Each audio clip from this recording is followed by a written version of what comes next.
നല്ല നാടൻ പഴങ്കഞ്ഞി. ഇത് കണ്ടാൽ വായിൽ വെള്ളം വരാത്തവരായിട്ട് ആരും ഉണ്ടാവില്ല. ഇതിന്റെ ഗുണങ്ങൾ അറിഞ്ഞാൽ നിങ്ങൾ ഞെട്ടും. അത്രക്കും ഗുണങ്ങളുണ്ട് കേട്ടോ ഈ പഴങ്കഞ്ഞിക്ക്.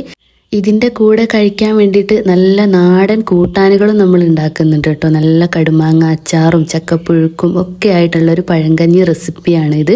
എല്ലാവരും ഇത് കണ്ടിട്ട് ഇന്ന് തന്നെ ഒന്ന് ഉണ്ടാക്കി നോക്കണേ. ശരീരത്തിന് വളരെ ഹെൽത്തി ആയിട്ടുള്ള ഒരു റെസിപ്പിയാണ് ഇത്. ആദ്യം തന്നെ മൺചട്ടിയിലേക്ക് നമുക്ക് ആവശ്യത്തിനുള്ള ചോറിട്ട് വെക്കാം. ഇത് തലേ ദിവസം രാത്രി ചെയ്യേണ്ട ഒരു കാര്യമാണ് കേട്ടോ. നമ്മൾ ഫെർമെന്റേഷൻ ആവാൻ വേണ്ടിയിട്ട് ചെയ്യുന്നതാണ്. അപ്പം നമുക്ക് കുറച്ചധികം തന്നെ ഇട്ട് വെക്കുന്നതായിരിക്കും നല്ലത്. കാരണം ഈ പഴങ്കഞ്ഞി കുട്ടികൾ വരെ കുടിക്കും കേട്ടോ. കഞ്ഞി കുടിക്കാത്ത കുട്ടികൾ വരെ ഈ പഴങ്കഞ്ഞി ഉണ്ടാക്കിയാൽ കുടിക്കും. ഉച്ചക്ക് ചോറ് വെക്കുമ്പോൾ കുറച്ചധികം വെച്ചാൽ മതി. എന്നാൽ രാത്രി ഇതുപോലെ ബാക്കിയുള്ളത് വെള്ളത്തിലേക്ക് ഇട്ട് വെച്ചാൽ മതി. ഇനി ഇതാ ഒരു 3-4 കാന്താരി മുളകും 2-3 ചെറിയുള്ളി എടുത്തിട്ടുണ്ട്. നമ്മൾ തൊടിയിന്ന് പറിച്ച കാന്താരി മുളകാണ് കേട്ടോ. നല്ല എരിവുള്ള. അത് ഇടികല്ലിൽ ഇതാ ഇതുപോലെ ഒന്ന് ചതച്ചെടുത്തിട്ട് ആ ചോറിന് മുകളിലേക്ക് ഇട്ടിട്ട് വെള്ളം ഒഴിച്ചിട്ട് അവിടെ ഫെർമെന്റേഷൻ ആവാൻ വേണ്ടിയിട്ട് വെക്കുകയാണ് കേട്ടോ ചെയ്യുക. തലേ ദിവസം രാത്രി ഇട്ടാൽ പിറ്റേ ദിവസം രാവിലെയാണ് നമ്മൾ എടുക്കുക. അപ്പോഴേക്കും അത് ഫെർമെന്റേഷൻ സംഭവിക്കുന്നതിനാൽ തന്നെ അതിൻ്റെ ഗുണം ഇരട്ടിയാവും.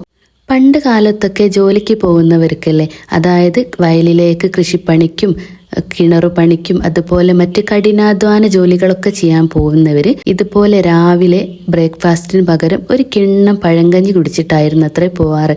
ശരീരത്തിന് നല്ല തണുപ്പും ഊർജവും കിട്ടുന്നതോടുകൂടി തന്നെ അന്ന് മുഴുവൻ പണിയെടുക്കാനുള്ള ഉന്മേഷവും അവർക്ക് കിട്ടുമായിരുന്നു ആ പഴങ്കഞ്ഞി കുടിക്കുന്നതിനാൽ. അപ്പൊ ഇതാ പറഞ്ഞു വന്നപ്പോഴേക്കും നമുക്ക് ഈ പഴങ്കഞ്ഞിന്റെ കൂടെ കൂട്ടാൻ വേണ്ടിയിട്ട് നല്ല കുറച്ച് നാടൻ കറികളും കൂടെ ഉണ്ടാക്കിയെടുക്കാം. ഞാനിതാ നല്ല തേങ്ങയും അതുപോലെ കാന്താരി മുളകും വലിയ ജീരകവും എല്ലാം ചെറിയുള്ളി എല്ലാം കൂടെ ചേർത്ത് നല്ല അരപ്പുണ്ടാക്കിയിട്ടുള്ള നല്ലൊരു ചക്കപ്പുഴുക്കും റെഡിയാക്കിയിട്ടുണ്ട്. അതുപോലെ തന്നെ പച്ചമുളക് കീറിയിട്ട് നല്ല ഉണക്കമീൻ വറുത്തെടുത്തിട്ടുണ്ട് കേട്ടോ. നമ്മൾ പഴങ്കഞ്ഞിൻ്റെ കൂടെ ഇത് നല്ലൊരു കോമ്പിനേഷനാണ്. ഏത് മീൻ വേണമെങ്കിലും എടുക്കാം. ഞാനിവിടെ നല്ല ഉണക്ക സ്രാവാണ് കേട്ടോ എടുത്തിരിക്കുന്നത്. അപ്പം നമ്മളെ കൂട്ടാനുകളൊക്കെ റെഡി ആയിട്ടുണ്ട്. കഞ്ഞി ഇതാ നമ്മൾ തുറന്ന് നോക്കിയപ്പോൾ നല്ല ഫെർമെൻറ്റേഷനായി വന്നിട്ടുണ്ട്.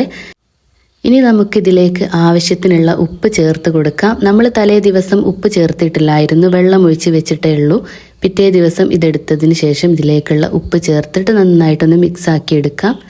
ഇത് നമ്മൾ തലേ ദിവസം വെള്ളമൊഴിച്ച് വെച്ചതിനാൽ ഫെർമെന്റേഷൻ സംഭവിച്ചതിനാൽ തന്നെ നല്ല ബാക്ടീരിയകൾ ഇതിലുണ്ടാവും.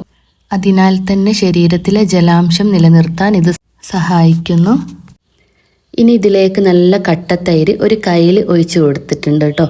തൈര് ചേർക്കുന്നത് എന്തിനാന്ന് വെച്ചാൽ തൈര് ചേർക്കുന്നത് കൊണ്ട് അയണിൻ്റെയും പൊട്ടാസ്യത്തിൻ്റെയും ഒക്കെ അളവ് വർദ്ധിക്കുന്നു.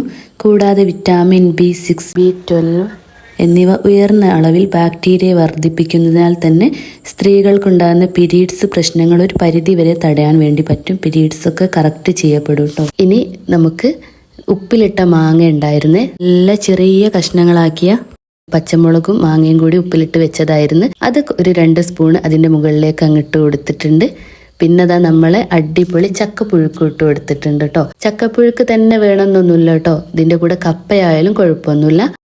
പിന്നെ അതാ നമ്മൾ വീട്ടിലുണ്ടാക്കിയിട്ടുള്ള 2 തരം കടുമാങ്ങ അച്ചാറുണ്ട്. നല്ല മുളകിട്ട അച്ചാറും നല്ല കാന്താരിയിലിട്ട അച്ചാറും. രണ്ടും നല്ല ടേസ്റ്റാണ് കേട്ടോ. ഇതിൻ്റെയൊക്കെ റെസിപ്പി വേണമെങ്കിൽ ഒന്ന് കമൻറ്റ് ചെയ്താൽ മതി, ഞാൻ കാണിച്ചു തരുന്നുണ്ട്. 2 അച്ചാറും സൂപ്പർ ടേസ്റ്റാണ് കേട്ടോ. നിങ്ങൾ ആദ്യമായിട്ടാണ് ഈ ചാനൽ കാണുന്നതെങ്കിൽ ഒന്ന് സബ്സ്ക്രൈബ് ചെയ്ത് വെച്ചോ. ഇതുപോലുള്ള നല്ല ഹെൽത്തി ആയിട്ടുള്ള റെസിപ്പികൾ ഇനി ഇഷ്ടം പോലെ നമ്മൾ ചാനലിൽ വരാനുണ്ട്. അപ്പോൾ നിങ്ങൾക്കും ലഭിക്കാൻ വേണ്ടിയിട്ടാണ്. പിന്നെ അതാ നമ്മൾ മുളക് ചേർത്ത് വറുത്ത നല്ല ഉണക്ക മീനും അതിലേക്ക് അങ്ങിട്ട് കൊടുത്തിട്ടുണ്ട്. അങ്ങനെ ഇതാ ഇതെല്ലാം കൂടെ നന്നായിട്ട് അങ്ങ് കുഴച്ച് കഴിക്കുകയാണ് കേട്ടോ ഇനി വേണ്ടത്. ഇതിൻ്റെ ടേസ്റ്റ് എത്രയാന്ന് പറഞ്ഞാൽ നിങ്ങൾക്ക് മനസ്സിലാവില്ല. ഇതൊരു വട്ടം നിങ്ങൾ ഉണ്ടാക്കി കഴിച്ച് നോക്കിയാലേ നിങ്ങൾക്കിത് മനസ്സിലാവുള്ളൂ. ഇത് പറയുമ്പം തന്നെ എൻ്റെ വായിൽ വെള്ളം വരുന്നുണ്ട്. അത്രക്കും രുചിയായിരുന്നു. കുട്ടികളൊന്നും കഴിക്കൂല എന്നാണ് ഞാൻ വിചാരിച്ചത്. പക്ഷെ അവരും ചോദിച്ച് വാങ്ങി കഴിച്ചു. സാധാരണ കഞ്ഞി കുടിക്കാൻ മടിയുള്ളവരാണ്, എന്നിട്ടും ഈ പഴങ്കഞ്ഞി അവർ നല്ല ആസ്വദിച്ച് കുടിച്ചിട്ടോ. കണ്ടപ്പോൾ എനിക്ക് ഭയങ്കര സന്തോഷമായി. എല്ലാവരും ഒന്ന് ഉണ്ടാക്കി നോക്കണം കേട്ടോ. ഇത് ഉണ്ടാക്കിയിട്ട് ഫീഡ്ബാക്ക് അറിയിക്കണേ. ഇപ്പോൾ റെസ്റ്റോറൻറ്റിലൊക്കെ പോയിട്ട് ഇതുപോലെ പഴങ്കഞ്ഞി കാശ് കൊടുത്തൊക്കെ കുടിക്കുന്നവരൊക്കെ ഉണ്ട്. നമ്മൾ കുറച്ച് സമയം മെനക്കെട്ടാൽ നല്ല കറികളും ഉണ്ടാക്കിയിട്ട് വീട്ടിൽ തന്നെ നമുക്കത് തയ്യാറാക്കി കുടിക്കാവുന്നതേ ഉള്ളൂ. രാവിലത്തെ ബ്രേക്ക്ഫാസ്റ്റിന് ഇടയ്ക്കിടയ്ക്ക് ഇതുണ്ടാക്കി കഴിച്ചു നോക്കാം. നമുക്ക് എപ്പോഴും ഒരുപോലെ ആക്കണം എന്നില്ലല്ലോ. ഇതുപോലെ ചെയ്തെടുത്താൽ ഇതിൻ്റെ ഗുണവും ഇരട്ടിയാവും. നമ്മൾ സാധാരണ ചോറ് കഴിക്കുന്ന പോലെയല്ല ഈ പഴങ്കഞ്ഞി ആക്കുമ്പോൾ അതിൻ്റെ ഗുണം എത്രയാണെന്ന് പറയാൻ കഴിയില്ല. ഒരുപാട് ഗുണങ്ങളുണ്ട് കേട്ടോ ഈ പഴങ്കഞ്ഞിയിൽ. അപ്പം ഇടയ്ക്കൊക്കെ ബ്രേക്ക്ഫാസ്റ്റിന് പകരം ഇങ്ങനെ തയ്യാറാക്കി ഒന്ന് കുടിച്ചു നോക്കൂ. നമുക്കിഷ്ടമുള്ള കറികൾ അതിൻ്റെ കൂടെ കൂട്ടാട്ടോ. അപ്പോൾ ഈ വീഡിയോ നിങ്ങൾക്ക് ഉപകാരപ്പെട്ടിട്ടുണ്ടെങ്കിൽ ഒന്ന് ലൈക്ക് ചെയ്യാനും കമൻറ്റ് ചെയ്യാനും സബ്സ്ക്രൈബ് ചെയ്ത് സപ്പോർട്ട് ചെയ്യാനും മറക്കരുത്.